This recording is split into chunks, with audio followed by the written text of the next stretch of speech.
নারীদের bus service চালুর খবর নিয়ে তেজগাঁও বিআরটিসির ঢাকা ট্রাক ডিপো প্রাঙ্গণ থেকে যোগ দিচ্ছেন সহকর্মী দিলশাদানি।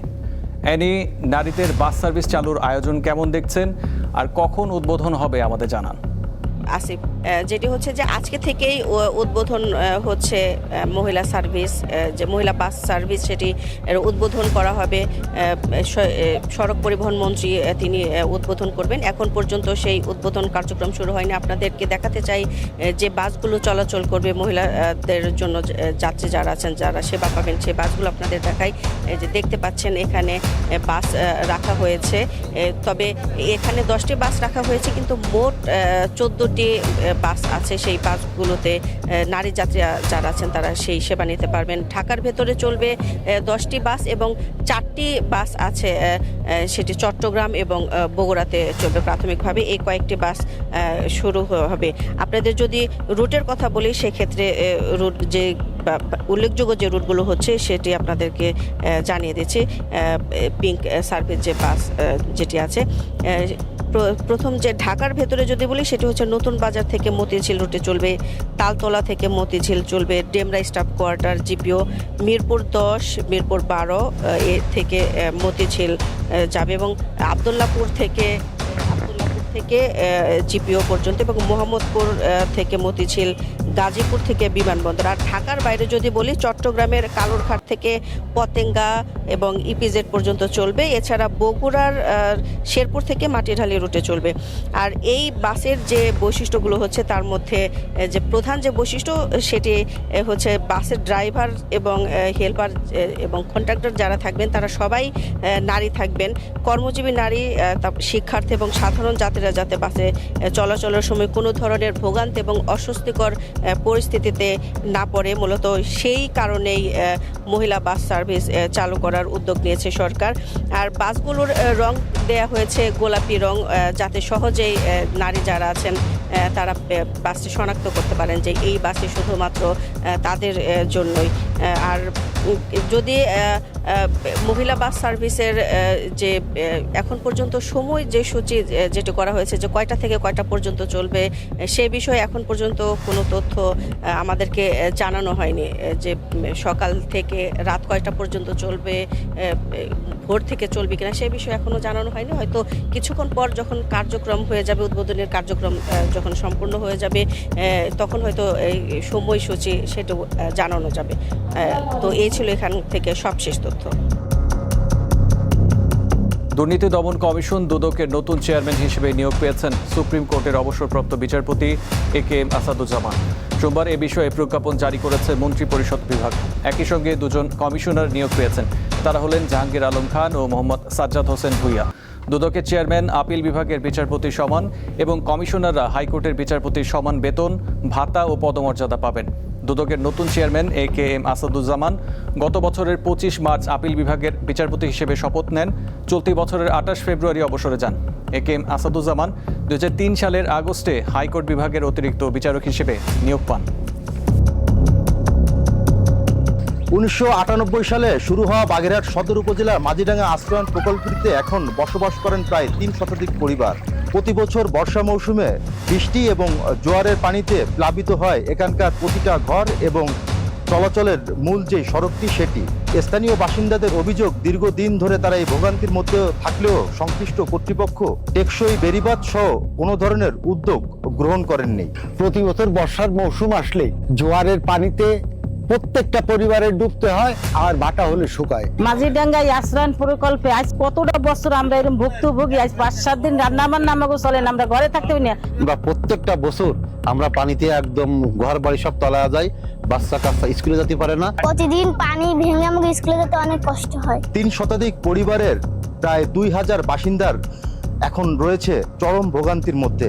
জলাবদ্ধতার কারণে যে মানুষের দুর্ভোগের কথা জানতে পেরে আমরা এখানে এসেছি এবং দুর্যোগ পরবর্তী সহযোগিতা হিসেবে আমরা এই পানিবন্দী মানুষদেরকে আমরা কিছু খাদ্য সহায়তা প্রদান করছি এবং পরবর্তীতে আমরা এখানকার স্থায়ী সমাধানের জন্য চিন্তা ভাবনা করছি। মাঝিডাঙ্গা আশ্রয়ণ প্রকল্পের বাসিন্দাদের এখন একটাই দাবি, বছরের পর বছর ধরে চলতে থাকা এই ভোগান্তির অবসান এবং একটি টেকসই বেড়িবাঁধ।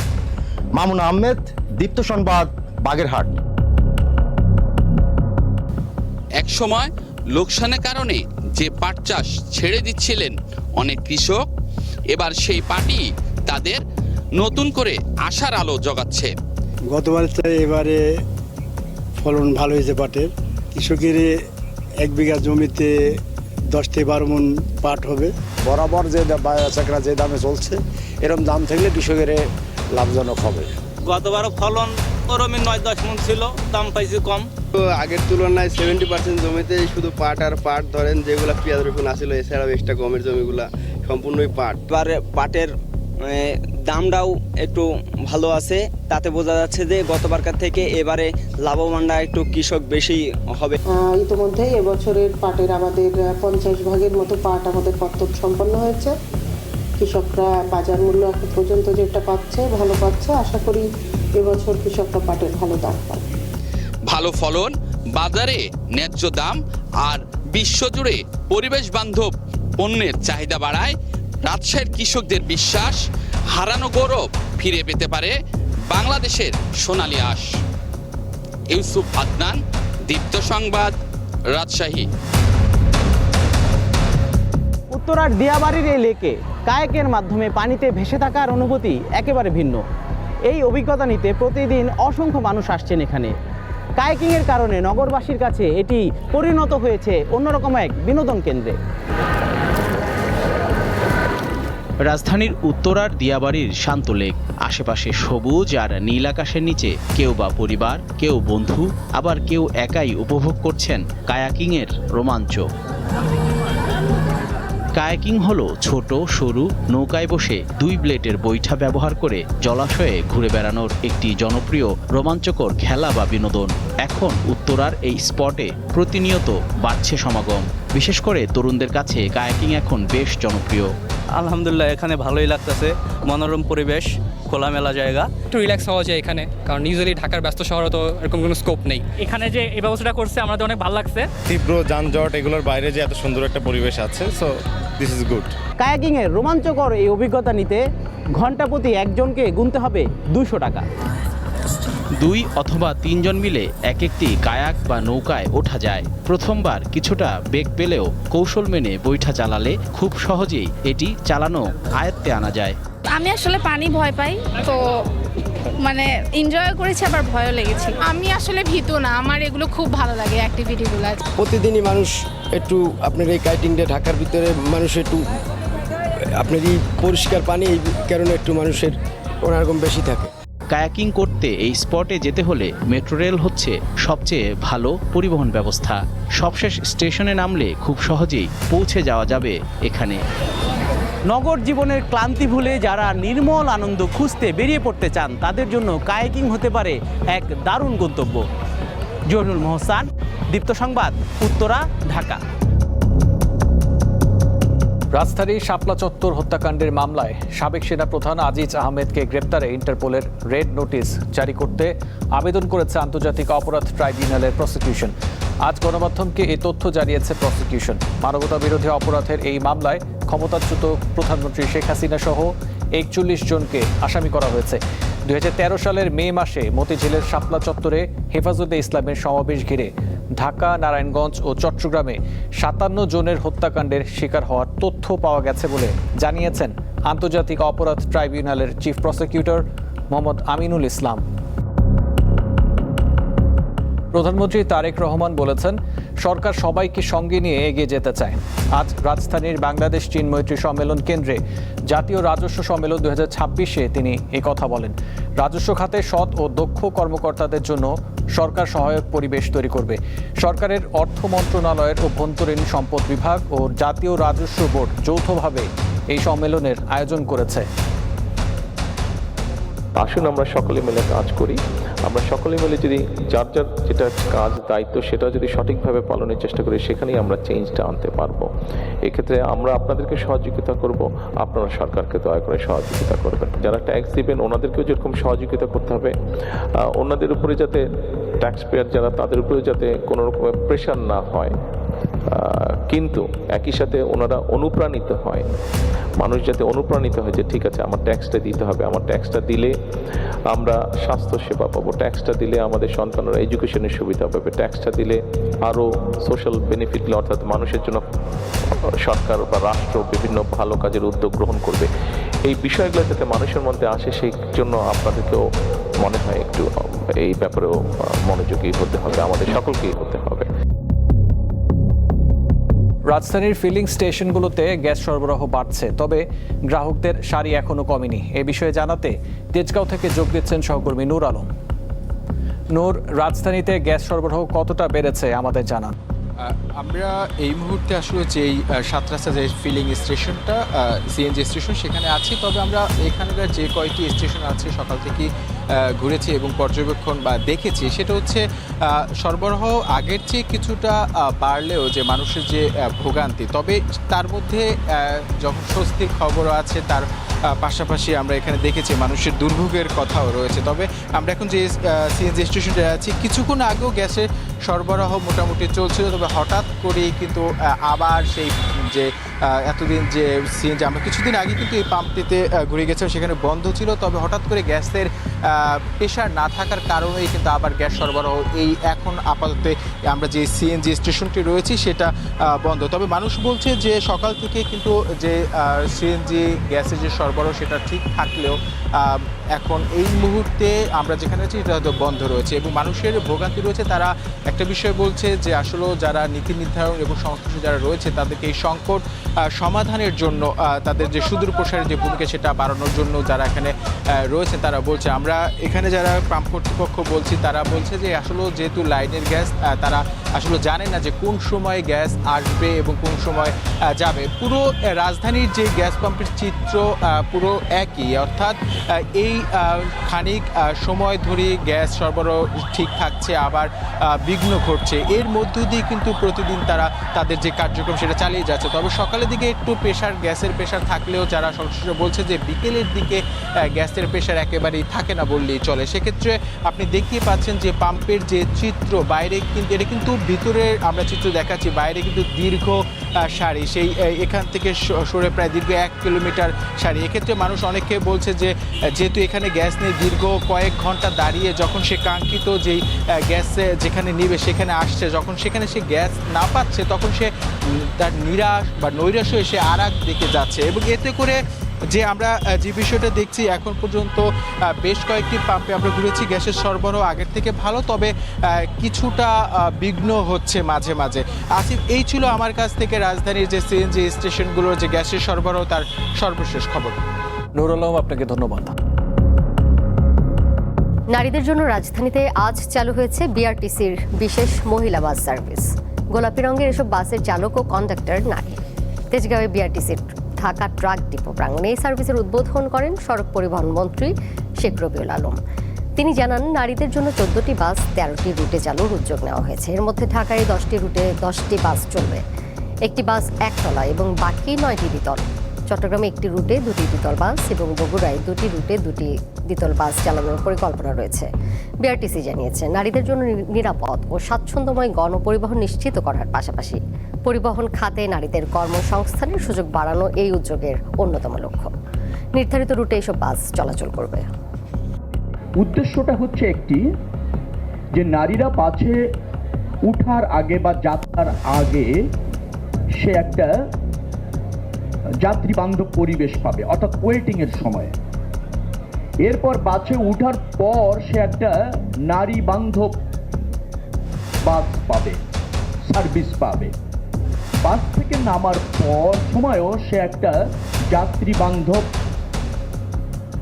নামার পরিবেশ পাবে। ঢাকা চট্টগ্রাম মহাসড়কে এআই ক্যামেরা স্থাপন করা হয়েছে। এতে মহাসড়কে চাঁদাবাজি কমবে বলে জানিয়েছেন স্বরাষ্ট্রমন্ত্রী সালাউদ্দিন আহমদ। দুপুরে নারায়ণগঞ্জের সোনারগাঁও মেঘনা ঘাটে কার্যক্রমের উদ্বোধন করেন স্বরাষ্ট্রমন্ত্রী।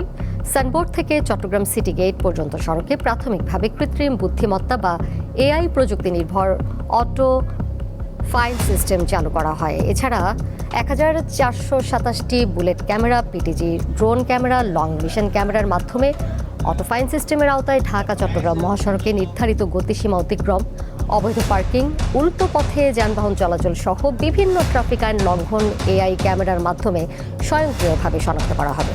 স্বরাষ্ট্রমন্ত্রী সালাউদ্দিন আহমদ বলেন, এতে মহাসড়কে চাঁদাবাজি সহ অপরাধ কর্মকাণ্ড কমবে। এছাড়া পরিবহন চালকদের নৈরাজ্য কমে আসবে বলে মনে করেন তিনি।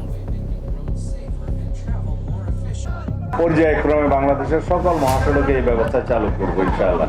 আর মহাসড়কে যে চাঁদাবাজি হয় সেটা মালিক পক্ষ থেকে হোক, শ্রমিক ফেডারেশনের পক্ষ থেকে হোক বা পুলিশের পক্ষ থেকে হোক, সবকিছু ক্যামেরায় যেহেতু রেকর্ডেড থাকবে, আশা করি এই প্রবণতাটা কমবে। দুর্যোগ ব্যবস্থাপনা ও ত্রাণ মন্ত্রী আসাদুল হাবিব দুলু বলেছেন, দুর্যোগে উদ্ধার সক্ষমতা বাড়াতে জাইকার অর্থায়নে দেশের 12টি উপকূলীয় জেলায় আধুনিক স্পিড বোট দেওয়া হয়েছে। পর্যায়ক্রমে আরও 25 জেলায় এসব উদ্ধার যান সরবরাহ করা হবে বলেও জানান তিনি। মঙ্গলবার দুপুরে নারায়ণগঞ্জ বন্দরে স্পিড বোট হস্তান্তর অনুষ্ঠানে মন্ত্রী জানান, ডাবল ইঞ্জিনের এইসব স্পিড বোট দিয়ে 4 নম্বর বিপদ সংকেতের সময়ও উদ্ধার অভিযান পরিচালনা সম্ভব হবে।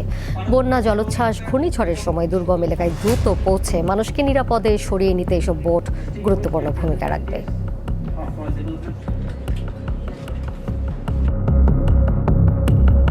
টাঙ্গাইলের ভুয়াপুর থেকে ঢাকাগামী সব ধরনের গণপরিবহন বন্ধ রেখেছে বাস মালিক ও শ্রমিক সংগঠন। জেলা মালিক সমিতি থেকে অতিরিক্ত বাস ভুয়াপুর মালিক সমিতিতে যুক্ত করায় বন্ধ রাখা হয়েছে সব ধরনের বাস।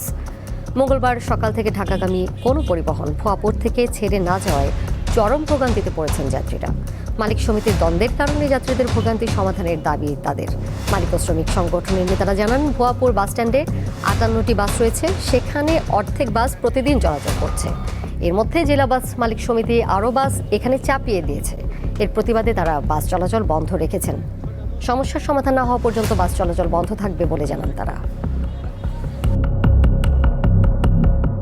গোপালগঞ্জ ও চাঁপাইনবাবগঞ্জে দুর্ঘটনায় 7 জন নিহত হয়েছেন। গোপালগঞ্জ সদর উপজেলার বোলতলি এলাকায় যাত্রীবাহী বাস ও ট্রাকের মুখোমুখি সংঘর্ষ হয়।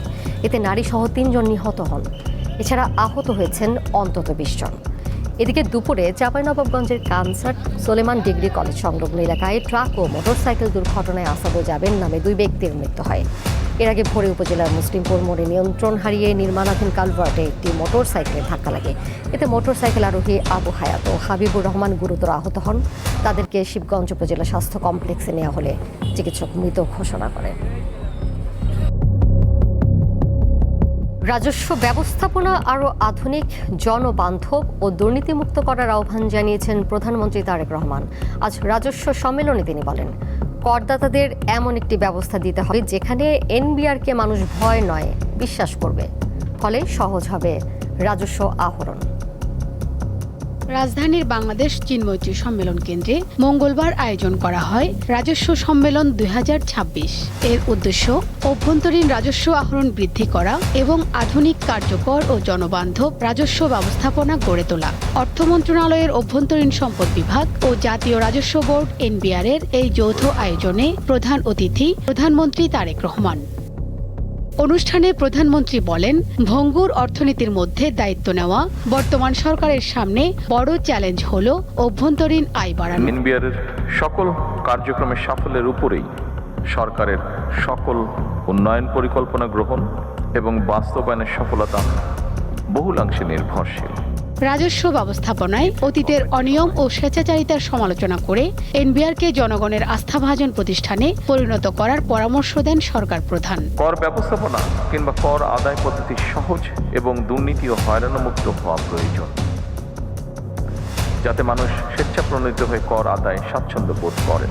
রাজস্ব ব্যবস্থাপনার উপরে ভ্যাট ট্যাক্স দাতাদের আস্থা ও বিশ্বাসের সম্পর্ক তৈরি হলে রাজস্ব আহরণ অনেক সহজ হয়ে যায়।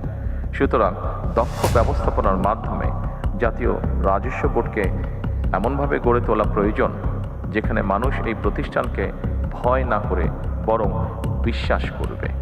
বৈশ্বিক ব্যবস্থার সঙ্গে তাল মিলিয়ে রাজস্ব কর্মকর্তাদের digital economy, e commerce, transfer pricing, কৃত্রিম বুদ্ধিমত্তা ও ডাটা অ্যানালিটিক্সে দক্ষতা অর্জনের উপর গুরুত্ব আরোপ করেন তিনি। আমি আশা করি দেশের স্বার্থে আপনারা এনবিআরকে জনগণের আরো বিশ্বস্ত এবং আস্থাভাজন প্রতিষ্ঠানে পরিণত করতে সক্ষম হবেন। ব্যক্তি স্বার্থে চেয়ে প্রতিষ্ঠান তথা সবার আগে দেশের স্বার্থ রক্ষা করা প্রয়োজন। রাজস্ব আহরণে সাম্প্রতিক প্রবৃদ্ধির ধারা অটুট রাখতে সংশ্লিষ্টদের তাগিদ দেন প্রধানমন্ত্রী। আপনারা অবশ্যই পারবেন ইনশাআল্লাহ। শিউলি শবনম, দীপ্ত সংবাদ, ঢাকা। নারীদের নিরাপদ যাতায়াত নিশ্চিত করতে ঢাকা ও বগুড়ার পাশাপাশি চট্টগ্রামেও চালু হয়েছে গোলাপী বিআরটিসি মহিলা বাস সার্ভিস। যেমনটি শুরুতেই আপনাদেরকে জানিয়েছি, দুপুরে চট্টগ্রামের কালুরঘাট বেতার কেন্দ্র থেকে এই বাসের উদ্বোধন করেন সংসদ সদস্য এরশাদুল্লাহ। এ সময় তার সাথে ছিলেন জেলা প্রশাসক, বিভাগীয় commissioner, Chattogram metropolitan police commissioner ও চট্টগ্রাম জেলা পুলিশ সুপার। প্রধানমন্ত্রীর উদ্যোগে নারীদের জন্য আপাতত পরীক্ষামূলকভাবে চট্টগ্রামের একটি রুটে দেওয়া হয়েছে 2টি বাস, যার একটি ডাবল ডেকার। পরবর্তীতে অন্যান্য রুটেও বাস চালুর পরিকল্পনা আছে বলে জানান এরশাদুল্লাহ। এমন উদ্যোগ নারীদের নির্বিঘ্নে চলাচল নিশ্চিত করবে বলে আশা করছেন যাত্রীরা। খাগড়াছড়ির মাটিরাঙ্গায় অভিযান চালিয়ে অস্ত্রগুলি সহ আনুমানিক 5 কোটি টাকা মূল্যের ক্রিস্টাল মেথ আইস উদ্ধার করেছে বিজিবি। গতকাল গভীর রাতে মাটিরাঙ্গার গৌরাঙ্গপাড়া এলাকায় মোবাইল চেকপোস্ট বসিয়ে এসব উদ্ধার করা হয়। গোপন সংবাদের ভিত্তিতে গৌরাঙ্গপাড়ায় 3 রাস্তার মোড়ে বিজিবি অস্থায়ী চেকপোস্ট স্থাপন করে। রাত 2:30 দিকে একটি মোটরসাইকেলে 2 জন আরোহী চেকপোস্টের দিকে আসলে তারা বিজিবি দেখে পালিয়ে যায়। এ সময় বিজিবি সদস্যরা মোটরসাইকেলটির পিছু নিলে প্রায় 3 কিলোমিটার দূরে একটি কালভার্টের নিচে মোটরসাইকেলটি পাওয়া যায়। পরে বিজিবি সদস্যরা মোটরসাইকেলে তল্লাশি চালিয়ে সিটের নিচ থেকে 2টি পিস্তল, 10 রাউন্ড গুলি ও বিপুল পরিমাণ ক্রিস্টাল মেথ আইস উদ্ধার করে। ক্রিস্টাল মেথ আইসের আনুমানিক মূল্য 5 কোটি টাকা। কুমিল্লার 14 গ্রামে তানিয়া হত্যা মামলার আসামি তার স্বামী আজাদকে মৃত্যুদণ্ডাদেশ দিয়েছে আদালত। এছাড়া তাকে 30,000 টাকা অর্থদণ্ড এবং অনাদায়ে আরও 3 মাসের সশ্রম কারাদণ্ড দিয়েছে আদালত। মঙ্গলবার দুপুরে কুমিল্লার অতিরিক্ত জেলা ও দায়রা জজ আদালতের বিচারক মোহাম্মদ সুলতান উদ্দিন প্রধান এর রায় দেন। মৃত্যুদণ্ডপ্রাপ্ত আসামি হলেন 14 গ্রাম উপজেলার 8 নং মুন্সিরহাট ইউনিয়নের বসন্তপুর গ্রামের কবির মিয়ার ছেলে আজাদ। রায় ঘোষণার সময় আসামি আজাদ আদালতে উপস্থিত ছিলেন। 2023 সালের জুলাই মাসে আসামি আজাদের বাড়িতে পারিবারিক বিরোধের জেরে তানিয়াকে হত্যা করা হয়। 2025 সালের 15 নভেম্বর আসামি আজাদের বিরুদ্ধে মামলা অভিযোগ গঠন করে আদালত। নানা আয়োজনে জাহাঙ্গীরনগর বিশ্ববিদ্যালয়ের নাট্যাচার্য সেলিম আল দিনের 77তম জন্মজয়ন্তী পালন করা হয়েছে। সকালে বিশ্ববিদ্যালয়ের পুরাতন কলা ভবন থেকে নাটক ও নাট্যতত্ত্ব বিভাগের আয়োজনে র্যালি বের করা হয়। এতে শিক্ষক, শিক্ষার্থী সহ সংস্কৃতি অঙ্গনের ব্যক্তিবর্গ অংশ নেন। র্যালি শেষে সেলিম আল দিনের সমাধিতে ফুলেল শ্রদ্ধা জানানো হয়। এছাড়া আলোকচিত্র প্রদর্শনী ও সেলিম আল দিনের নাটকের গান পরিবেশন করেন শিল্পীরা। 1949 সালের 18 আগস্ট ফেনীর সোনাগাজী উপজেলার সেনের খিল গ্রামে জন্মগ্রহণ করেন গুণী এই নাট্য ব্যক্তিত্ব। 1974 সালে তিনি জাহাঙ্গীরনগর বিশ্ববিদ্যালয়ের বাংলা বিভাগের প্রভাষক হিসেবে যোগ দেন। পরে তার হাত ধরেই চালু করা হয় নাটক ও নাট্যতত্ত্ব বিভাগ। নারীদের যাতায়াত নির্বিঘ্ন করতে রাজধানীতে চালু হলো বিআরটিসি মহিলা বাস সার্ভিস। গোলাপি রঙের এইসব গাড়ির চালক, হেল্পার, কন্ডাক্টর সবাই নারী। নতুন এই সেবা পেয়ে যাত্রীরা উচ্ছ্বাস প্রকাশ করেন। রাজধানীর বিভিন্ন সড়কে এখন দেখা যাবে গোলাপি রঙের বাস। তবে অন্য সব বাসের চেয়ে এর বৈশিষ্ট্য আলাদা, কারণ চালক থেকে শুরু করে হেল্পার ও কন্ডাক্টর সবাই নারী। মঙ্গলবার সকালে তেজগাঁওয়ে বিআরটিসির ঢাকা ট্রাক ডিপো প্রাঙ্গণে এই বাস সার্ভিসের উদ্বোধন করেন সড়ক পরিবহন ও সেতুমন্ত্রী। আকার মাল্টিমোডাম যোগাযোগ ব্যবস্থাপনা প্রতিষ্ঠিত করবার ক্ষেত্রে ইবি বাস এখন খুবই জরুরি। এ সময় মন্ত্রী জানান, দেশের সব বিভাগেই পর্যায়ক্রমে মহিলা বাস সার্ভিস চালুর পরিকল্পনা রয়েছে সরকারের। যে 200 ইবি বাস আমরা ডাইরেক্ট প্রক্রিমেন্টে গিয়েছি, তার মধ্যে 100 নারীদের জন্য আমরা রাখছি বিভিন্ন রুটে। তার মানে হচ্ছে রুট আরও বাড়ছে, বাসের সংখ্যা বাড়ছে, নারী বাস পরিষেবা নিশ্চিত হচ্ছে শুধুমাত্র এই 3 জেলায় নয়, অন্যান্য বিভাগেও। সরকারের এই উদ্যোগ নারীদের নিরাপদ, স্বস্তিদায়ক ও হয়রানিমুক্ত যাতায়াত নিশ্চিত করবে বলে মনে করেন যাত্রীরা। আমরা যেহেতু ছোটবেলা থেকে আমাদের ওইভাবে শেখানো হয় না ব্যাড টাচ, গুড টাচ, কিন্তু বড় হওয়ার পরে আমরা কারোর সাথে সচরাচর শেয়ার করতে পারি না বিষয়টা যে কি হচ্ছে। মেয়েদের জন্য আলাদা মহিলা বাস করা, সেক্ষেত্রে আমরা এই হ্যারাসমেন্টের শিকারটা হই না। আমাদের এখানে তো সবাই আমরা মেয়ে, আমাদের বডিতে টাচ করার মতো কেউ নেই। সুন্দর সুন্দরভাবে অফিস আসতে পারবো, এই জন্য আমরা কাজটা ডেলিভারি ভালো দিতে পারবো, এতে রাষ্ট্র অনেক উপকৃত হবে। যাত্রী সেবার পাশাপাশি এই উদ্যোগের আরেকটি গুরুত্বপূর্ণ দিক হলো নারীর কর্মসংস্থান ও ক্ষমতায়ন। পরিবহন খাতের প্রায় পুরোটাই পুরুষদের নিয়ন্ত্রণে। গাজীপুর টু মাওনা রোড পর্যন্ত আমরা দাপিয়ে একদম ট্রেনিং করেছি এবং সফলভাবে উত্তীর্ণ হয়ে আজকে আমরা মহিলা বাস সার্ভিসে একজন মহিলা চালক হিসেবে অংশগ্রহণ করতে পেরে খুবই ভালো লাগছে। নারীদের জন্য আপাতত 14টি বাস 13টি রুটে চালুর উদ্যোগ নেওয়া হয়েছে। এর মধ্যে ঢাকায় 10টি রুটে চলবে 10টি, একটি বাস একতলা এবং বাকি 9টি দ্বিতল। চট্টগ্রামে একটি রুটে 2টি দ্বিতল এবং বগুড়ায় 2টি রুটে 2টি দ্বিতল বাস চালানোর পরিকল্পনা রয়েছে সরকারের। নিরাপদ ও স্বাচ্ছন্দ্যময় যাতায়াত নিশ্চিত করতে চালু হয়েছে বিশেষ মহিলা বাস সার্ভিস। নারী যাত্রীদের নিরাপত্তাকে গুরুত্ব দিয়ে নির্ধারিত রুটে চলবে এই বাস। এতে কর্মজীবী নারী, শিক্ষার্থী সহ বিভিন্ন শ্রেণীর নারী যাত্রীরা যাতায়াতের সুযোগ পাবেন।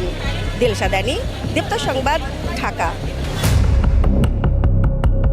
জাতীয় সংসদে দলের বিপক্ষে ভোট দেওয়ার কারণে আসন শূন্য হওয়া সংক্রান্ত সংবিধানের 70 অনুচ্ছেদ ও রাষ্ট্রপতি নির্বাচনে তফসিলের বৈধতা নিয়ে করা রিট খারিজ করে দিয়েছেন হাইকোর্ট।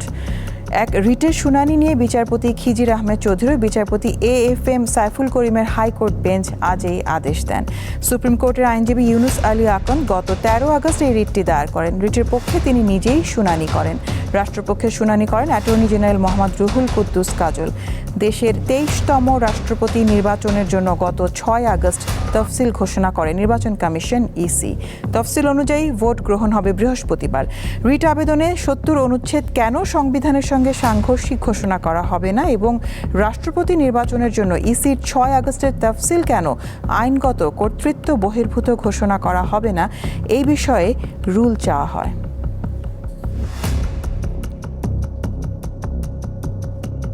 এই কাজটা কোর্টের ডিরেকশনের মধ্যে পড়ে না, আদালতের এখতিয়ারের মধ্যে পড়ে না। সংবিধানের সংশোধন, সংযোজন, বিয়োজন যা কিছু সবই পার্লামেন্টের উপর নির্ভর করে। পার্লামেন্টের স্বতন্ত্র স্বাধীন উইজডম, তাদের বুদ্ধিমত্তা এবং তাদের সিদ্ধান্তের উপর নির্ভর করে। সুতরাং যেটা পার্লামেন্টের নিজস্ব এখতিয়ারের বিষয়, সেক্ষেত্রে আদালত আদেশ দিয়ে তাদেরকে সেটা করতে বলতে পারে না। এবং পার্লামেন্ট ইতিমধ্যে সেই ক্ষেত্রে বিশেষ কমিটি গঠন করে সংবিধান সংশোধন সংক্রান্ত সেটা কার্যকর ব্যবস্থা গ্রহণ করছেন মর্মে আদালত তার মতামত প্রকাশ করেছেন।